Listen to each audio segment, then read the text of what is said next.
Hello po.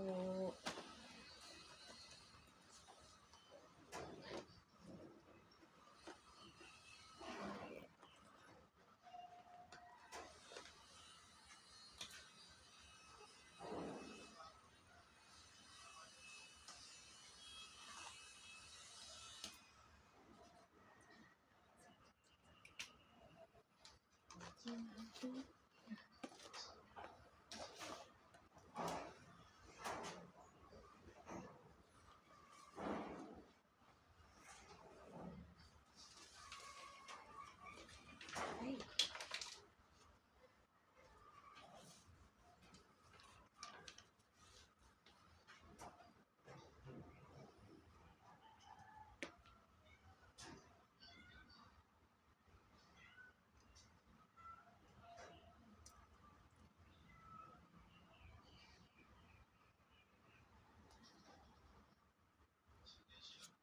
Pasensya na po kayo, hindi po ako palaging nakapag-reels kasi yung dami kong ginagawa. Mas importante po kasi sa akin ang kumita kaysa ang magpahinga. Yan, pero pag ganito naman pong pagkakataon, nakakasingit-singit po ako. Nakakapag-share po ulit ako sa inyo. Nag-iisip pa po ako ng mga sasabihin ko. Pero ito pong isi-share ko sa inyo ay makaka-relate po ang maraming mga therapists. Kaya nga lang po, baka po kasi makalimutan ko po yung mga sasabihin ko. Re-reviewin ko po muna para po pagka share ko na po sa inyo, talaga naman pong gusto ko pong makarelate ang marami pong mga bagong mga terapista ng ating bansa. Dahil ang ginagawa ko po ay hindi po para sa akin, kundi para po sa aking kapwa.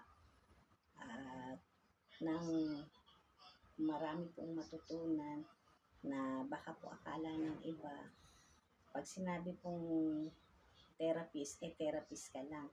Dapat po nating palawigin pa po ang ating hanap buhay, ang ating kaalaman.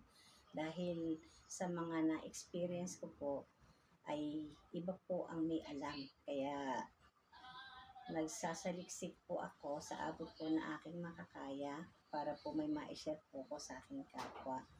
Nang hindi po tayo basta-basta maapi na mga taong meron po kasi talagang mga